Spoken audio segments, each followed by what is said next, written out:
3 independent agencies, specifically in farmers.gov, we took advantage of the centers of excellence that came in here to USDA. We took advantage of our partnership with the US Digital Services. And so farmers.gov came from vets.gov. We stole a whole lot of ideas from that group because we were working with the US Digital Services on the acquisition for what we're going to do with farmers.gov. And as we were trying to get ideas of acquisition, we're stealing design ideas. So, and we kept going back to them, how are we doing, how are we doing? So I think we had a mindset of a few of us at the start that said that we didn't care about not embedded here. We were going to steal as many ideas as we could because there was no other way we're going to be successful. That's still an attitude we have to work on, to say that just because we have a complex business process here in USDA and our programs are complex and right we're all snowflakes. But the reality is industry is full of snowflakes too, and banking and insurance practices. So maybe farm loans don't have the same analogy of a USAA loan. But last time I checked, there are business loans in industry and companies in industry. So what we're trying to do is bring in partners, either through our software providers, our system integrators, partnering with their industry clients. I care more about what a system integrator or a software platform vendor can bring to me from commercial practices, right? These large banks, these large insurance companies, to show the art of the possible in, it might not be the same complex business process we have here in USDA, but just because we're the government doesn't mean we're the only complex snowflake out there. Just to add to that real quick, so we have an ism, numbers and money follow, they don't lead, and we don't look at things on a spreadsheet. We decide a cost benefit of what it might bring our company. So with our open feedback loop, we know what our clients want. We can verify that with data, right? We can visually verify by the tools you have to see what's happening, which is a great thing in our company to be able to, again, you asked what's the alignment. This is our alignment at our company of everyone thinking the same way, and we make best practice visits to very top companies all over the country. We are always striving to be better and do better and work more efficiently. And I can tell you just from the last couple of years of communicating internally, and probably a lot of companies have this problem, if not everybody probably, of communicating to your team members internally what it is we're focusing on, what the mission is, and we're constantly striving every day to make that better. And one thing I will say, we started using teams among project teams, but that took a whole, change the foundation to be able to have everyone on that tool, so that takes like a year or two. So it's a lot of that groundwork to lay. And but I think the main thing is being open to wanting to change. And you keep talking about culture too, and it's like you can have, every company has a culture, it's whether it's bad or it's good, right? And we always strive to have a good culture. That way, good things happen in that. Good. Okay, we've got a couple over here.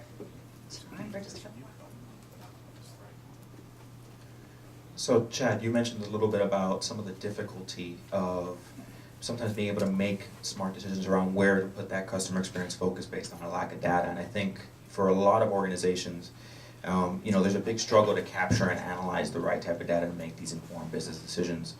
Not just to be able to build internal collaboration across stakeholders, but also just to even understand, are we focusing on the right areas?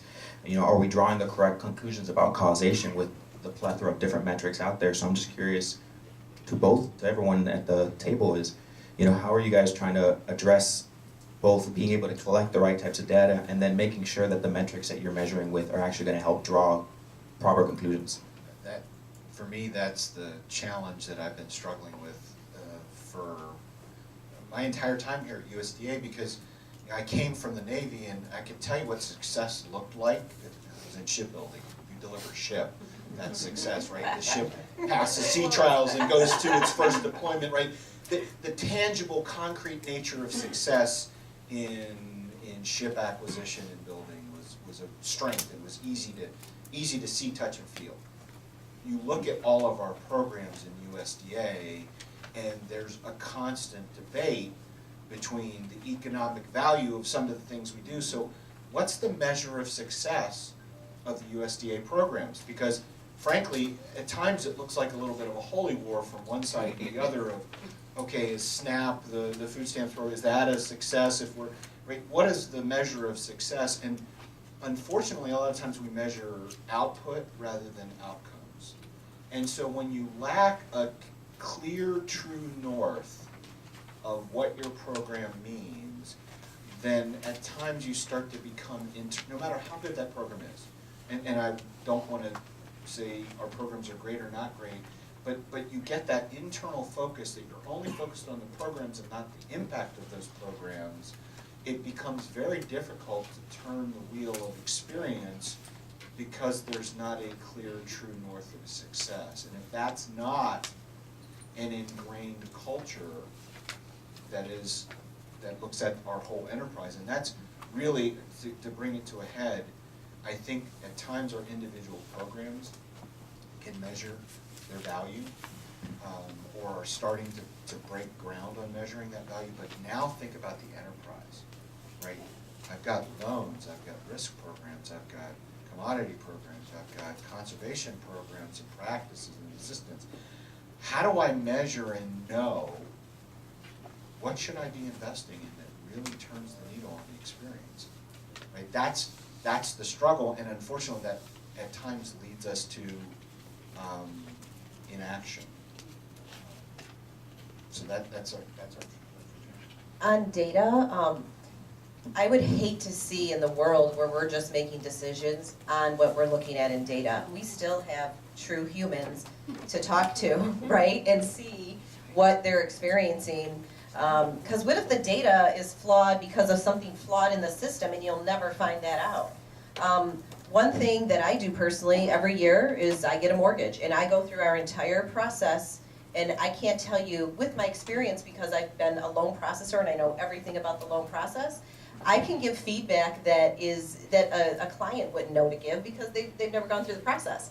And I just did it, actually, I did 2 in the last 6 months, and I have provided pages and pages of feedback, and which again is gold. And if we were to just look at data, and any company were to just look at data, I mean, I don't know that, I mean, use data to maybe make the being at the client's, being in the right place at the right time when the client wants it. I think that's what data is going to be used for a lot in the future, where I would hate to see that companies just make decisions by using data for customer improvements. It doesn't make sense, because you need to talk to the people actually using the tools that you're providing them and get feedback on that. And I would absolutely echo everything that Chad and Shawn has mentioned. The IRS has so much data, it's unfathomable. Our research organization that we work real closely with, just this past year, has a repository of over 800 research projects with data. And so it's federated data. We don't have a holistic macro level view where I can say this entity had all of these different interactions, and they reached the web 4 times today, they called the service twice, and then they went to a walk-in center.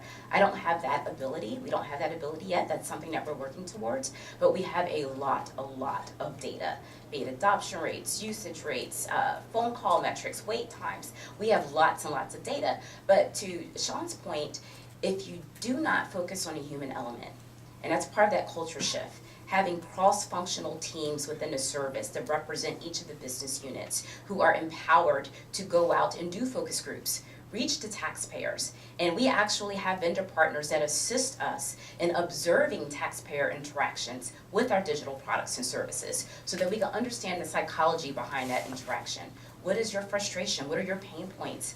What do you do when you're online? If you can't get the answer that you're looking for out of frustration, do you pick up the phone? Do you go to the next channel? That's what we're doing. And the other thing that I will add real quickly, because I know we're close on time, is it's real important to revisit these products and services similar to what you're saying. Historically speaking, as we've developed products and services on irs.gov, the mindset has been in a waterfall mind frame. It's developed, it's delivered, it's good. We need to refresh, we need to reanalyze, we need to reevaluate, because expectations change. demand changes, technology changes, artificial intelligence, machine learning, all of these other customer-centric technologies are out there, and we need to make sure that the capabilities that we're providing can support the technologies that are coming to bear. Okay, still one question over here. Sorry, I would had your hand up for a while. Thank you for the great perspectives. Two quick questions from a culture perspective. Right? By the way, my name is Ari Buddhavarapu, and I'm from Focal CXM. So, from a culture perspective, going back to the data, one, do you have any metrics that you guys can comment on what is working for you, where you see a correlation with CX? Do you have any metrics that kind of stand out from your perspectives? And the second thing is, CX is a lot about celebration of stories as well, employee stories, serving customers. Do you have any formal methods by which you actually share the stories within the enterprise? So two pieces on the metrics side. We're just scratching the surface on putting the analytics around the digital experience. And I think we're looking to also pair that with additional research and going out and talking with our field employees and with them and through them to our customers. So I think we're barely scratching the surface of that. On the story side, and one of the things I love about what we're doing at farmers.gov is one of our key leaders in the web experience, she is a storyteller. At heart, she's a digital storyteller. And so what we're building and starting to pull in is, one of the things she does every week is called Fridays on the Farm. And it's a story about either an employer or a farmer experience. Every Friday, you're going to get another story from that. Now, what we want to do and build on that is, as our programs start to go out, what we want to give is a hub for the communication and the storytelling from customer to customer, right? It doesn't all have to come to Imperial headquarters and then get pushed out. What we want to engender is, if I had an experience, for example, one of the things we've been working on is the improving the understanding of the H-2A visa program for foreign farm workers. Not a USDA program, but our customers affected by that. I bet that we're going to get better and more cogent stories as we start to put that content out there. Bring a story of somebody who's used this program successfully, so that instead of us trying to teach, because we don't actually use the program, have another farmer or another agribusiness teach you how that program works, right? Again, get that peer-to-peer learning rather than just having to come to the government and we pushed it out, because we'll probably get it wrong. So real quick on customer service metrics, we survey every client that comes through and we watch those numbers, and 10 years of JD Power Awards are a good number for us to follow. Also on stories, I think stories help to motivate team members internally on what it is they're doing and the difference they're making. We get some stories where I'm crying of people that we've helped, even in servicing when there's a disaster or someone died or whatever it is. We send flowers, we write a note. We go that extra mile to help our team member or to help our clients, and we share those stories with our team members. In the all company meetings, we'll share voice recordings or where they've left voicemails. The client has left voicemails thanking that they've never ever experienced anything like this. One client's their house burned down or something. We bought them furniture for their house. I mean, just little things that goes to the trust thing, right? And so stories, I think, help internally a lot just to help motivate team members. Yeah. And similarly, we're scratching the surface too on our customer experience metrics for comparison at the macro level. We have a lot of customer experience metrics for individual programs or individual journeys depending on the market segment that we are supporting. So if you were to ask me, what's the success rate for tax-exempt bond filings for tax-exempt government entities, I could share some metrics there versus someone working with a multinational corporation who's undergoing an audit. So we don't have one major macro level metric yet, but we're working to get there with OMB and across agency priority goals. But in terms of stories and celebrating success stories, we evangelize a lot of the success stories that come our way. And we receive those inputs through a variety of formats, be it surveys, be it direct contacts, be it social media platforms, be it engagements with the public Partnership for Public Service. We get a lot of feedback from taxpayers, both positive and even negative. If something's not working, we want to hear about it so that we can improve upon it. We can't make it better if we don't know. And when something is, hey, I was able to log on to irs.gov and go to my account and check my balance and pay my balance all in one experience, that's great. We want to go ahead and evangelize that because, as you said, it's a culture booster, it's a morale booster, it's what we're doing is worthwhile. And that's where the employees see the value add. Okay, I think we are at time and we're not breaking, right? We're gonna do a quick bio break. So I just want to close up by saying this is a best practices session. So I just want to highlight a couple of things we heard today. One, I was fascinated by Shawn's stories about being process obsessed, right? So I hear a lot of companies talk about being customer obsessed, but this idea of being process obsessed seems to save a lot of time and really move things forward quickly.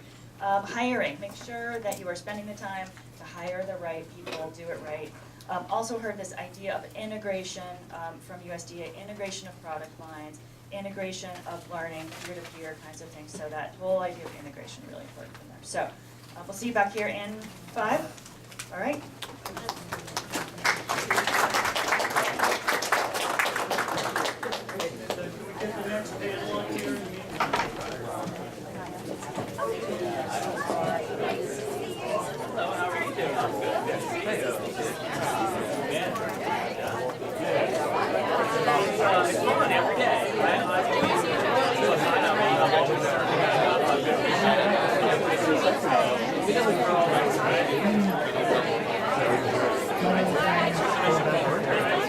Customer experience and processes.